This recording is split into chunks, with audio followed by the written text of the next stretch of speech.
everyone for today's session. So I'll try to cover Burpsuite end-to-end in today's session. We are using Burpsuite Community Edition. We would actually mention the difference between the community and the pro.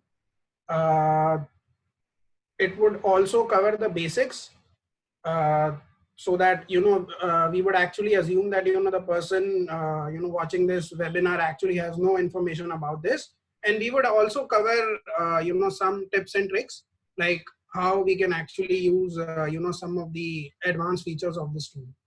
So basically this is what Burpsuite looks like. This is a basic UI, and we would actually cover this tab by tab. So first thing is what is actually Burpsuite. So Burpsuite is a proxy. So everyone knows that. What actually it is, it's a proxy server. So what we do is when we start Burpsuite, a proxy server is actually created, and we can set that proxy server in our browser so that whatever traffic is actually sent from the browser is can be intercepted via Burpsuite. So basically this is a proxy tab. There's intercept, HTTP history, WebSockets, and options. So in the options tab, there's the first field is called proxy listeners. This is the IP address and the port on which Burpsuite is actually listening. By default, it's set to 8080, and the interface is localhost. This is fine for most cases.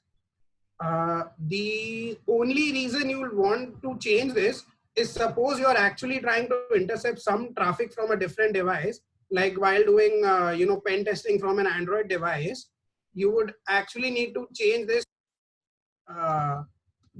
another interface on which basically interface on which your Android device is present on the same network. So normally it's set to 8080 on localhost. So what we actually need to do is we need to set this proxy on the browser. Now about proxy, something very basic. It's that Google Chrome and Internet Explorer share the same proxy settings. So if you actually set a proxy on Chrome, Internet Explorer would also use that same settings. Firefox is different in this case.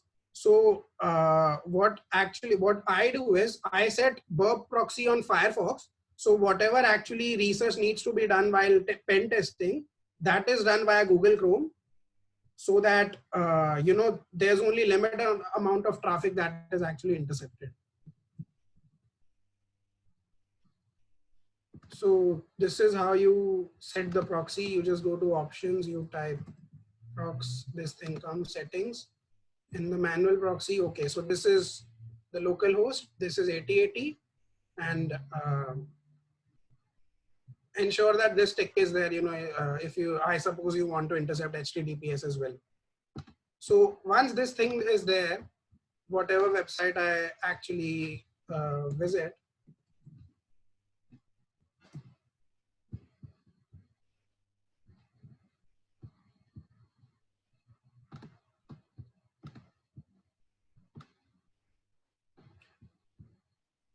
okay, so this is how you turn on the intercept mode in Burpsuite. Okay, so see, this is what it is. So the actual request that is going on Cyberfrat is this. It's showing all this information. It's showing PHP session ID in the cookie value, indicating that this website is actually hosted on PHP and all that. I can modify the session ID. I can do whatever we want.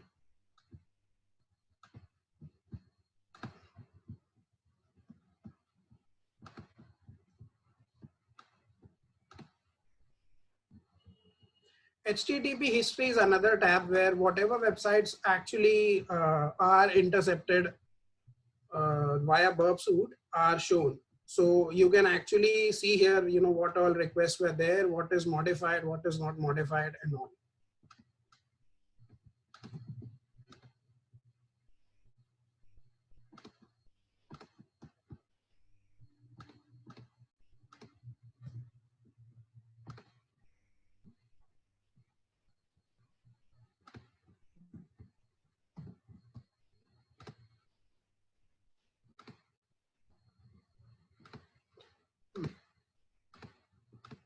So we are not doing anything malicious here. This is only to show the functionality of the tool.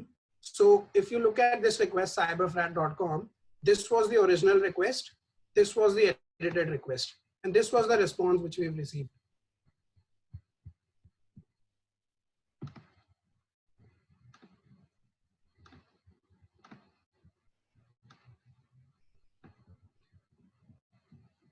Now, below proxy listeners, these are some of the settings for what kind of request do you want to capture. So by default, this is there and this is fine for most cases. I hardly see any use case where this needs to be modified. This is something different, intercept server responses. This is disabled by default, but at times we might require to intercept the response as well.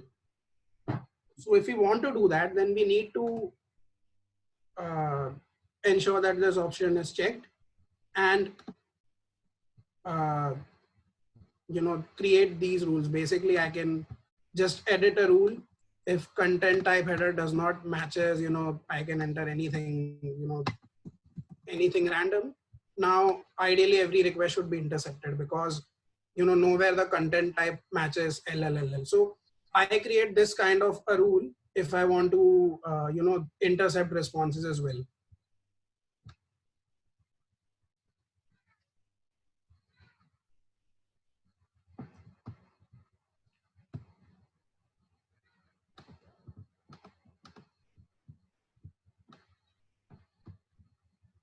If I right click here, there's an option to add this particular request to any of the other tabs. I can do a spider from here, intruder, repeater, sequencer, etc., etc. So let's do, if I actually do a spider from here, then this is a web crawler. What it would actually do is it would crawl the website and, it would list all the pages that are actually there.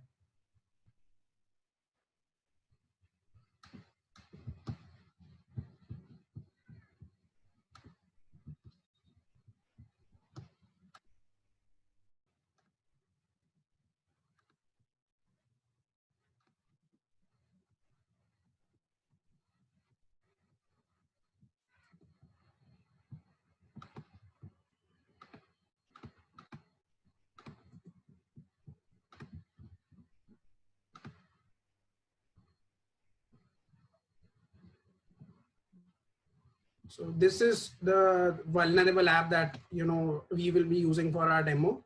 It's called BWAP. It's very good. It's if you guys want to learn web application pen testing, on your own, then this would be a very good point to start. So I can do this send to spider, click yes.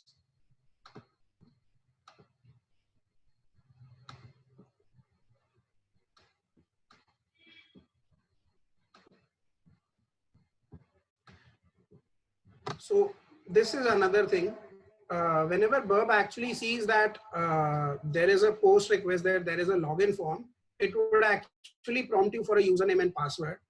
However, one thing to remember here is that this functionality should not be touched if you guys are actually doing testing on production environment, because many times post data is actually used to submit the data. So if many requests are actually submitted, then it could hamper the database. So that is something that's not recommended. But if you guys still want, then you can always enter the what the values actually should be.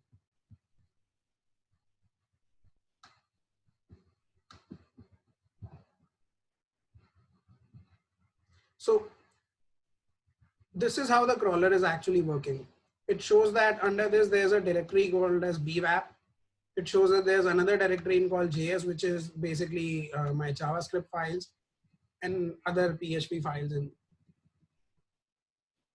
there are there's a very high possibility that many of this would show false positives, but this actually comes in quite handy.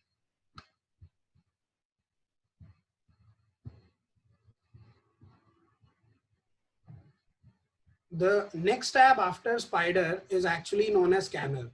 Now this is the functionality that is only present in the pro version, and it is not there in the community edition. But with that said, the scanner of Bob Suit it's not very good as compared to another ones. Basically, manual testing is always better as compared to automated, because many of the cases are actually not covered in automated test cases. For example, custom parameters, captcha values, etc., etc. But it's basically very self-explanatory. You just need to select this option, do an active scan. In pro version, this would automatically be enabled.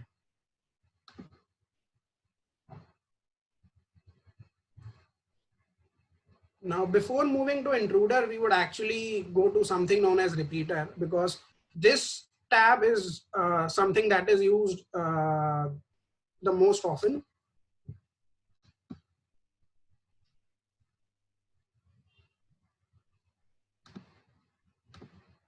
The reason for that is, once I actually have a request in repeater, I can send the request, I can see the response. I can modify the request however I want, the number of times I want. I can try different test cases as here. Let's do this another example.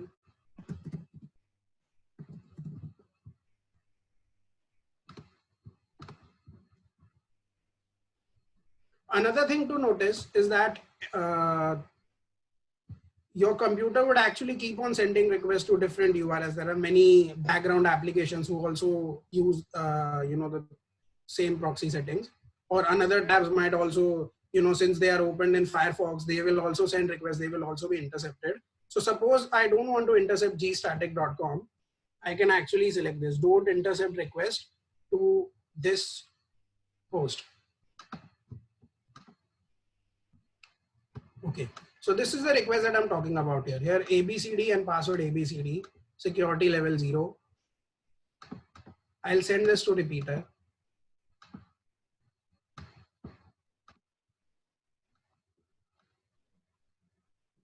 This is the response that I'm getting.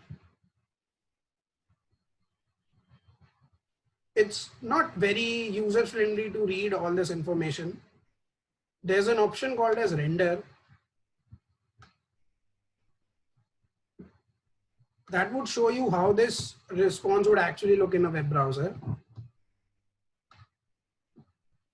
So here ABCD, it shows invalid credentials or user not activated.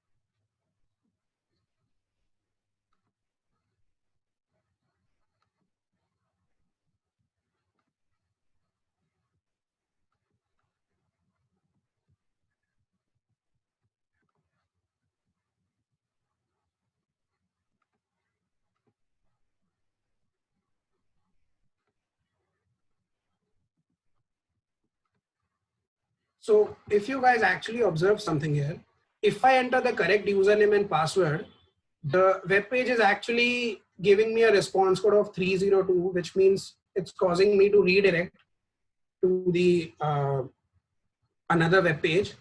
But if I enter something invalid, then it's giving me a response of 200 okay.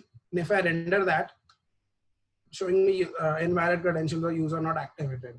So normally, if you are testing a website and you want to try certain weak passwords like admin 123, etc., the best thing to do would be to capture that request in repeater and try all these passwords manually one by one and look at the response codes and the size of the responses, and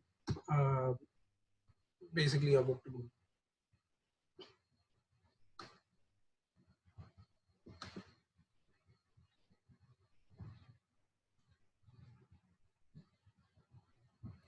So what if we actually want to brute force all these values? Like we want to brute force the password field. We want to try all the combinations.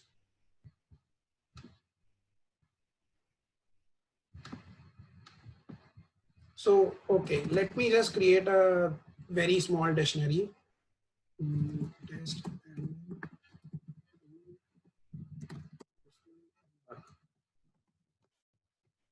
What I can actually do is I can do a right click on this request from repeater itself and I can move it to intruder. Intruder has 4 tabs. The target, this is already set to everything by default. We don't need to modify it. Positions, payloads, and options. So it automatically selects some of the parameters that Burp feels should be modified. We can clear this all out and we can select whatever parameter we want. So here, what we want to do is this particular value needs to be modified. I'll set this to add. So whatever is actually covered by this special character will be replaced by the values that are there in the dictionary. The first attack type is sniper. I'll just paste the payload options here.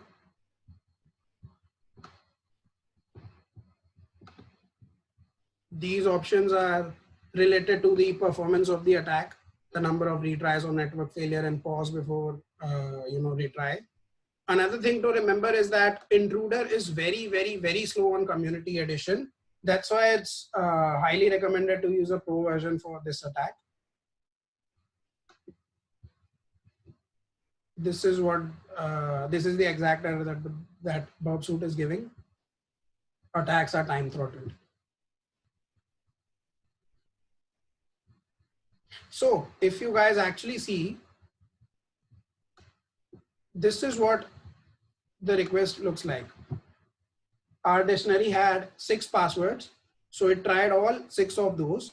And if you look at the length, the request with the correct password has a different length of only 578 characters, whereas the request with invalid passwords has length of 4501. And all of those actually requests have 4501. So I know it, we only had 6 passwords, but even if we have 1,000 passwords and we keep on running an attack like this for an hour, we can simply sort the request by length. We can view the request that actually has a different length and we can see what is actually different. This also has some possibility of false positive, but most of the time it will actually show you if the password is correct. Now, basically intruder is used for brute force or dictionary, whatever you call it. There are 4 variants of this attack, as we will see. It's called sniper, battering ram, pitchfork, and cluster bomb. So before we proceed, any questions so far?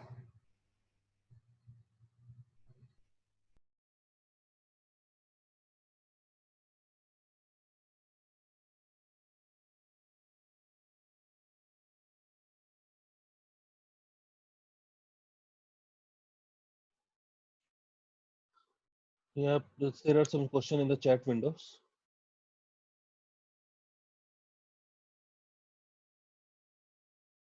And I think if someone has a question, please raise your hand.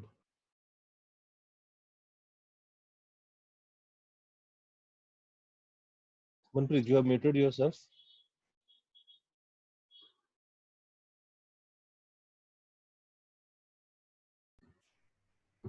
Yeah. Okay.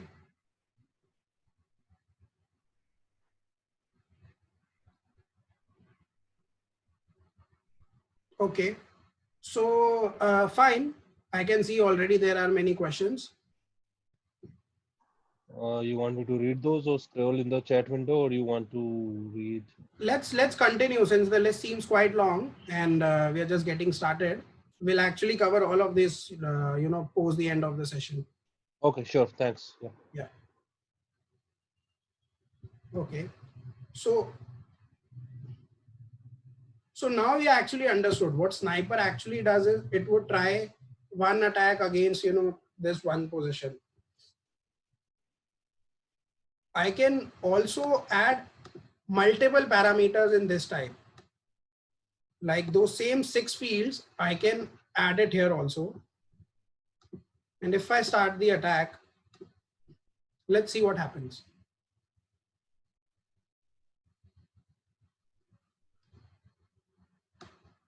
So if you notice, at a time, only one parameter is actually getting modified.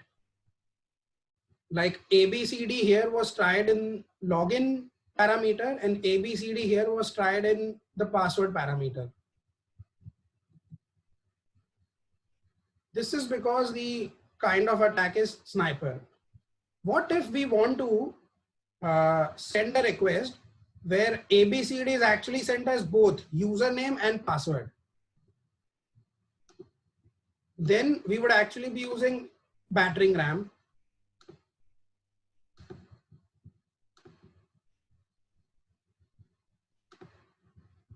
So if you see, now ABCD is sent as login as well as password. This is a basic difference between these two.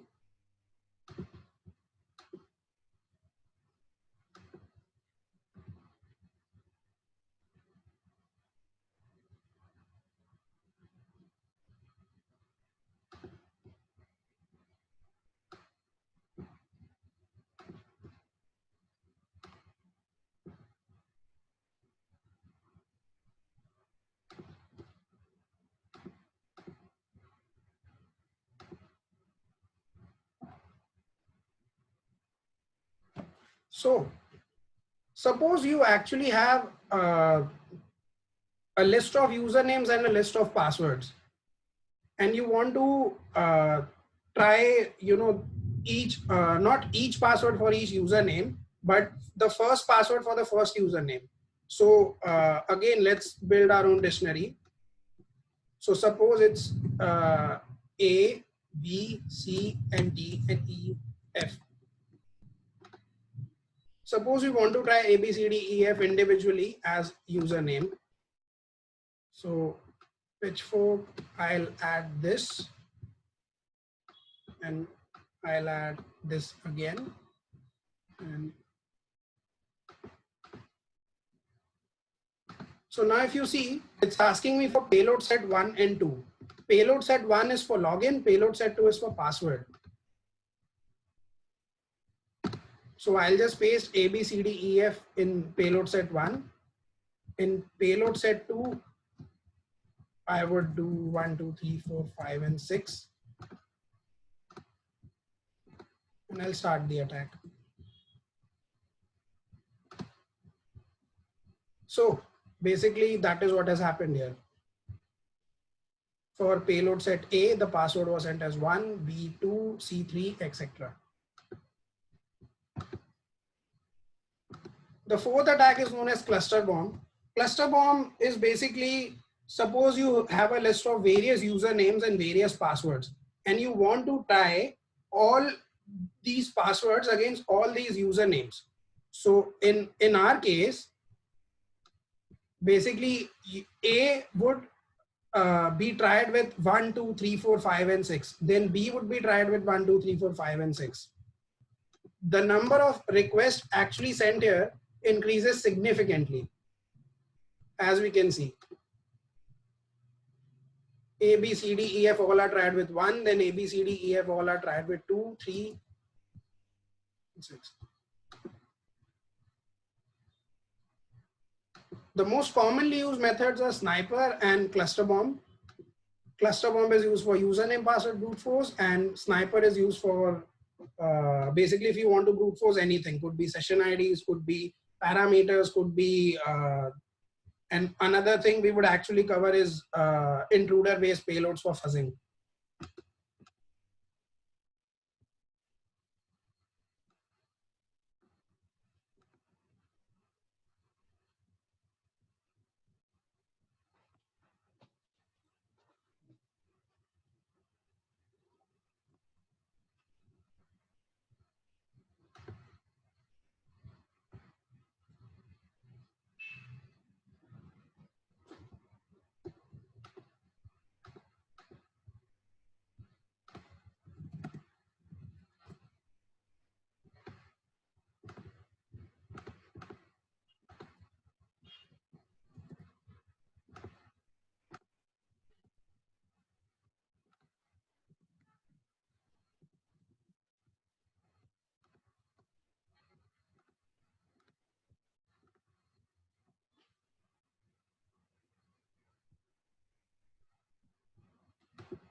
Now we have another login form. This is basically SQLi 16.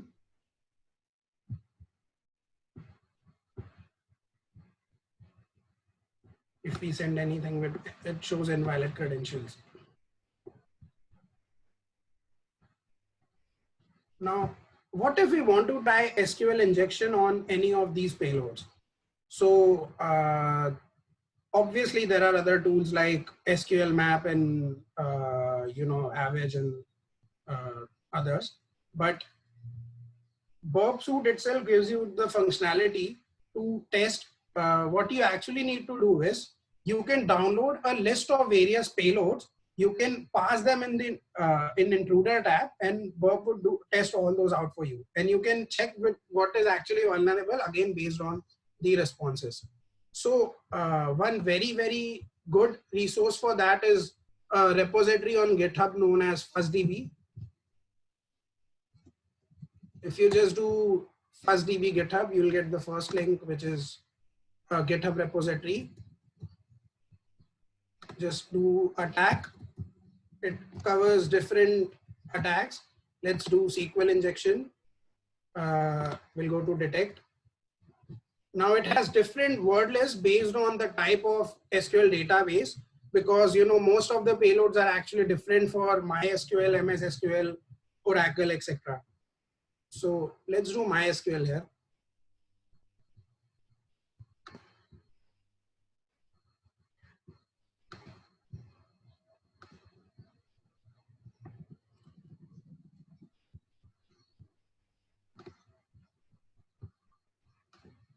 I'll again send this request to Intruder. I'll clear everything out. I want to test only the login field, whether it's vulnerable. I'll set the attack as sniper.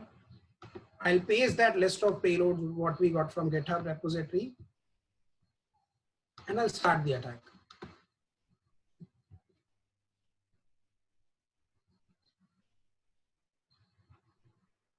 So we can actually see that we two of the requests actually they've shown us a different response size.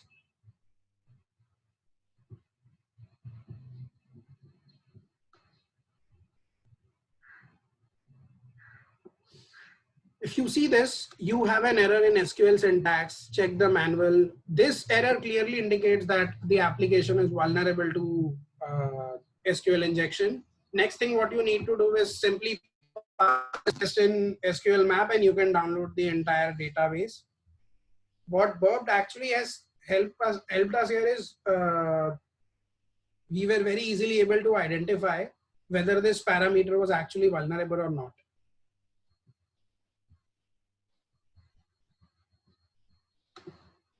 Similarly, we can also download various lists for other attacks such as cross-site scripting or command injection.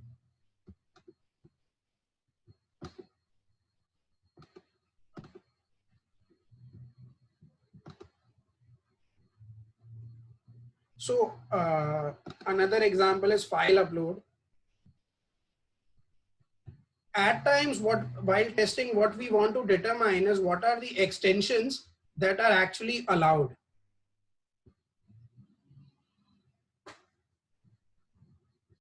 So I just looked at this particular file. This has n number of cases to bypass the extension check. What I can actually do again is on the parameter name where that actually includes the name of the file. I just need to select the extension in Intruder and I need to pass all these values in Intruder, and it would actually send a request with each of these file types, and based on the response we can determine what are the extensions that are allowed and what are the extensions that are not allowed.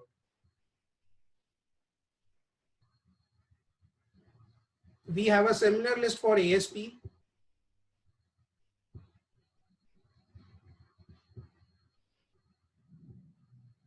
Feel free to explore this repository.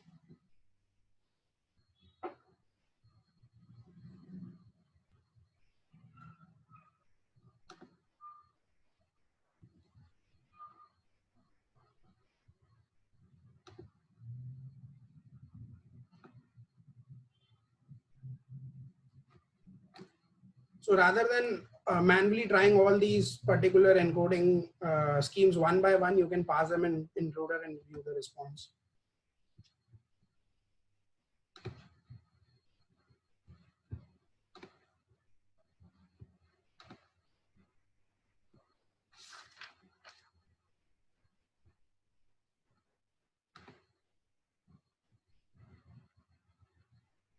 Sequencer is a tab that is very hardly used. What basically it's built for is it has the ability to detect uniqueness among a series of tokens. So what you basically need to do is load different session IDs or cookie values, and it would analyze them for you, and it would determine whether these values are unique or they are predictable. So now what I've done is I've just pasted all these numbers from 100 to 223, and I'll just do an analyze now. So it shows that the overall quality of randomness within the sample is estimated to be extremely poor. So if something like this comes, then it clearly signifies that the parameters are actually quite predictable. So what you need to do, you need to capture various tokens and you need to analyze them. Verb can do that for you. You just need to load the request, right click, send to sequencer, and you need to do a start live capture.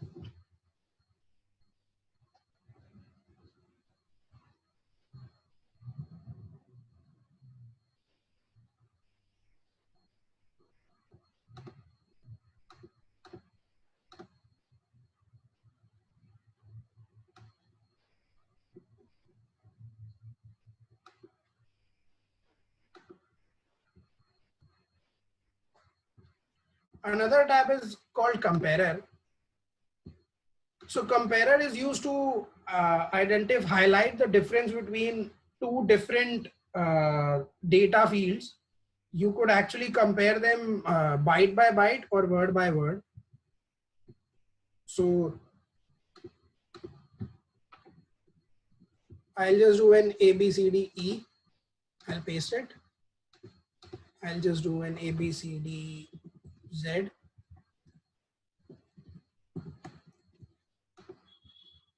I'll paste it again. Now item 1 ABCDE, item 2 ABCDZ. I'll compare this byte by byte. It would actually highlight what is the byte that is different. So the main purpose where this is used is many times we actually have two different files where there are like very minor differences. We can actually paste that entire data in comparer and identify the different fields. The next tab is decoder. Decoder also has encoding functionalities. So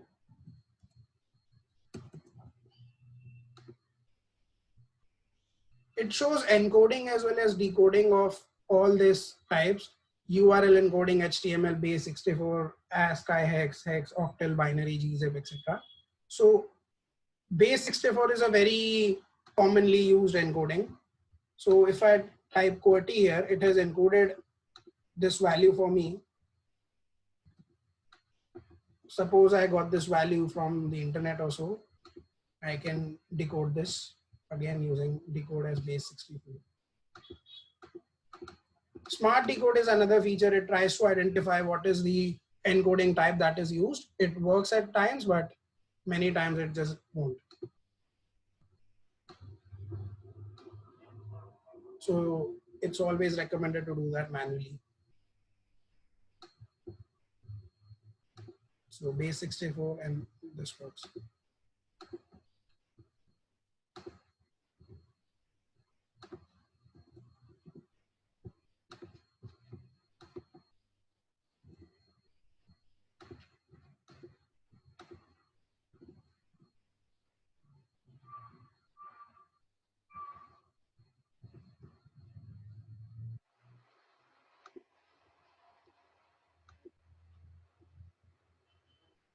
Burp Suite supports a series of extensions that can be included.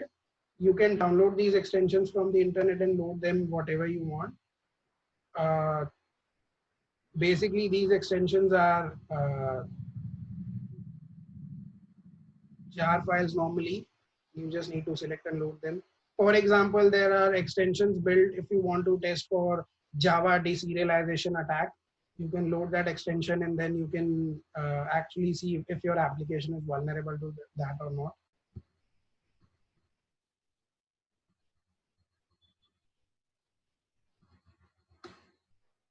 Project options. So something that is very important that I wanted to show to you is that in most of the organizations, when you're actually connected to a network, all your requests are actually sent via a proxy. Now, that proxy is already configured in your web browser. So if you configure Burp Suite as proxy settings in your browser, then you won't be able to access the internet. So the solution to that is something known as upstream proxy.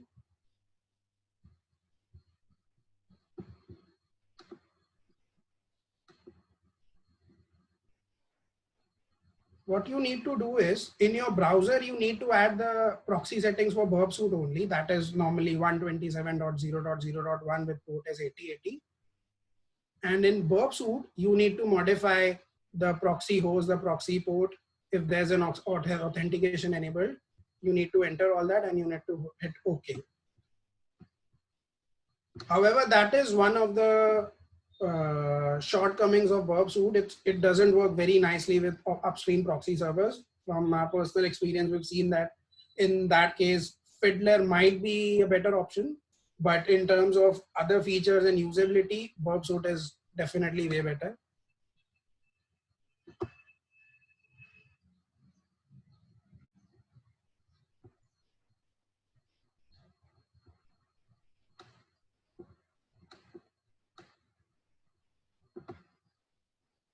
Last tab is the alert tab. You can keep an eye on it if you feel that something is not happening the way you want to.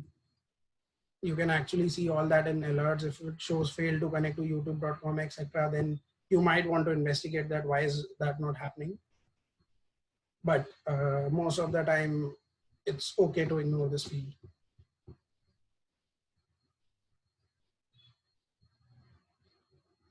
So I feel we've covered this end to end. One more thing that I'd like to cover is at times what would happen is Burp would not allow you to intercept the request if HSTS is enabled on website. So HSTS is a security feature. If you enable that on a website, then that website can only be accessed via HTTPS channel. So if you involve Burp Suite into that, then your browser might not allow you. It might give you an error. I'll just simply